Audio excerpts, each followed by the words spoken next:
Bienvenidos y bienvenidas a un nuevo video educativo en el canal del Profe 503, donde aprendemos sobre diferentes temas de nuestro currículo nacional. En esta oportunidad vamos a trabajar con la asignatura Lenguaje, séptimo grado. La unidad número 7 se llama Información en Movimiento. La semana 1 de la unidad 7 incluye los contenidos, el texto dramático primario y secundario, la estructura interna del texto dramático y los actos de habla. Vamos a iniciar con las actividades de anticipación. Leemos el texto El velero desvelado. Y sobre este texto se ve el mar y se escucha el sonido de las olas que llegan a la arena y el de un barco con su sirena.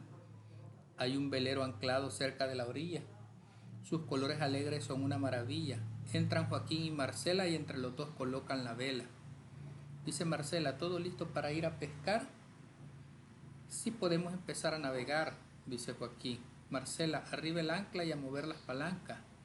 Dice Joaquín, que el viento sople fuerte y avance la corriente. El velero avanza y ellos cantan. Las velas de un barco son como sus alas, me llevan muy lejos y están desplegadas. Qué lindo es navegar y tener por techo el cielo. El horizonte se agranda y el mundo es un pañuelo. Qué lindo es navegar y tener el mar por suelo.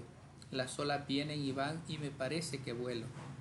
Dice Marcela, este lugar es bueno para pescar. Contesta Joaquín, sí, arrojemos en el ancla a la mar. Un texto de Adela Pach. Sobre este texto, El velero desvelado, vamos a contestar las siguientes preguntas. Encerremos en un círculo el diálogo que está presente en el texto. Y aquí lo hemos encerrado donde interactúan Marcela y Joaquín. Aquí al final también ellos interactúan.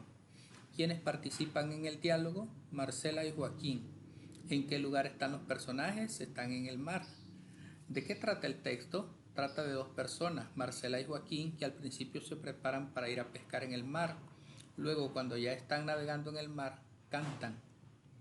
Explicamos para qué sirve el texto destacado en negrita, que es lo que tenemos aquí al inicio. Son sugerencias que escribe el autor de la obra para la representación del texto. También sirven como orientaciones para los personajes. Compartimos nuestras respuestas con la clase y vamos con las actividades de construcción, el texto dramático primario y secundario. Cuando se lee un texto dramático, el lector se puede encontrar con dos tipos de texto, a los cuales se les conoce como texto dramático primario y texto dramático secundario. El primario se refiere al texto que es pronunciado por los personajes que participan en la obra dramática, y el secundario se refiere a las orientaciones que incluye el autor para la representación de la obra. Y ahí hemos identificado en este caso cuál es el texto primario y cuál es el texto secundario. Resolvemos y socializamos con la clase. Identificamos los textos primarios y secundarios. Subrayamos con azul el texto primario y con rojo los textos secundarios. Y aquí tenemos, miren, un texto, algo nuevo. Chicho, hoy empecé otro tango. Pierde la mirada y balbucea un tarareo impreciso. Ahí en este texto, en esta parte del texto que les acabo de leer, hay una parte en azul y una parte en roja. El azul es texto primario y el rojo es texto secundario. De mi pobre corazón, marca los típicos compases finales del tango. ¿Le gusta? Dice Anjula, mucho, sacaste el oído de papá, de toda la familia sos el único que salió músico. Y a él que le gustaba tanto, si pudiera escucharte. Dice Chicho, me escucha tía, me escucha. A veces siento aquí, se señala el pecho, es el nono desde el cielo que me dice, bien Chicho, bien. Texto escrito por Roberto Cosa. Continuamos con la estructura interna del texto dramático. Un texto dramático tiene dos formas de estructura, la externa y la interna. La externa consiste en las partes o secciones que conforman el texto dramático. Estamos hablando de los actos, cuadros, escenas, diálogos y acotaciones. La estructura interna hace referencia a la organización del contenido. Estamos hablando de la estructura interna del texto dramático, inicio, desarrollo, final o desenlace. Y hay un texto dramático que es pagar una factura es una aventura. Ahí tenemos el texto de Adela Bach y sobre este texto pagar una aventura es una aventura, vamos a resolver lo siguiente. Identificamos en el texto las palabras que no conocemos y buscamos su significado. Ahí tenemos desaforadamente, que significa con mucha intensidad o fuerza. Podemos identificar otra también que ustedes consideren que su significado es nuevo para ustedes. B. Identificamos un ejemplo de texto primario y secundario, extraemos el ejemplo del texto. Tenemos, por ejemplo, de primario, Marta. Disculpe, señor, esta fila es para apagar la luz. Ese es un ejemplo de texto primario. Y de secundario, lo que dice Adolfo. Está leyendo el diario y por un instante levanta la vista. Luego explicamos las acciones principales según la estructura interna del texto dramático: inicio, desarrollo y final. En la estructura interna, inicio, Marta llega al banco a apagar la luz. El desarrollo, se confunden los personajes y discuten con malentendidos. Y el final, Marta grita frustrada por no tener respuesta clara. D. ¿Cuál es la relación entre el título y el contenido? El título refleja que hacer un trámite simple puede volverse complicado. ¿Cuál es el conflicto que se presenta en el texto? Malentendido sobre si la fila es para pagar o apagar cosas. F. ¿Cuál es el momento de mayor tensión, el clímax del fragmento? Cuando Marta grita, no hay nadie que me pueda contestar. Explicamos cómo se puede resolver el conflicto,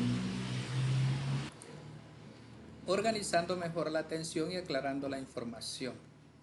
¿Qué debemos hacer para evitar los malos entendidos en una conversación? Escuchar bien, hablar con claridad y confirmar lo que se entiende. Compartimos nuestra respuesta con la clase. Continuamos con los actos del habla. Un acto de habla es el que se lleva a cabo mediante la emisión de un enunciado con una finalidad concreta en un contexto dado. Al producir un acto de habla se activan de forma simultánea tres momentos. El acto de habla tiene tres momentos: el acto locutivo, el acto ilocutivo y el acto perlocutivo.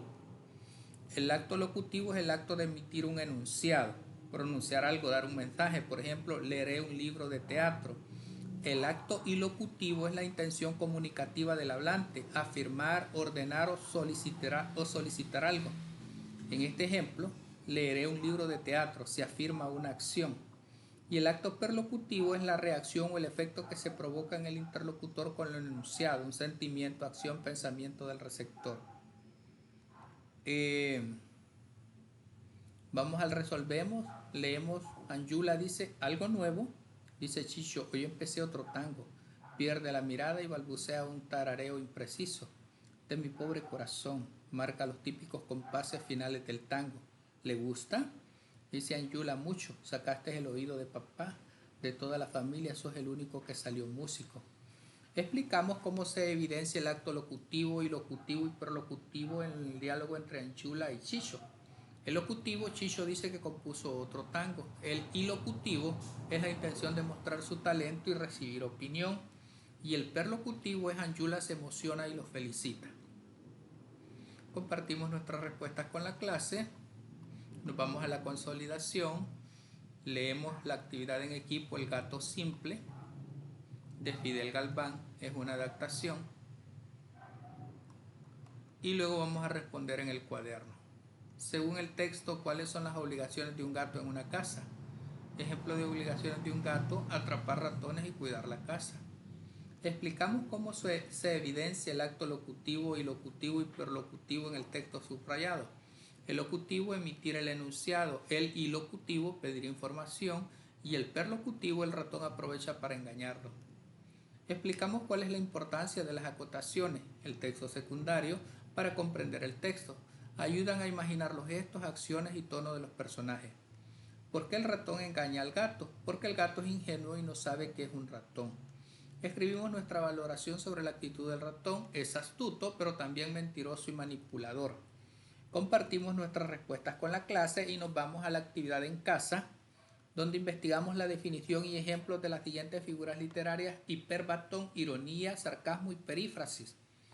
El hiperbatón es la alteración del orden normal de las palabras. Por ejemplo, del salón en el ángulo oscuro. La ironía es decir lo contrario de lo que se quiere dar a entender. Ejemplo: ¿qué puntual eres? Cuando alguien llega tarde. El sarcasmo es ironía con burla o crítica fuerte. Por ejemplo: claro, como tú nunca cometes errores. Y la perífrasis es el rodeo de palabras para decir algo. Por ejemplo, el astro rey en lugar del sol. Y de esta manera completamos las actividades de la semana 1 de la unidad 7 de lenguaje y literatura para estudiantes de séptimo grado. Ha sido un contenido que espero que sea de mucha ayuda para sus procesos pedagógicos. Éxitos y bendiciones para todos y todas.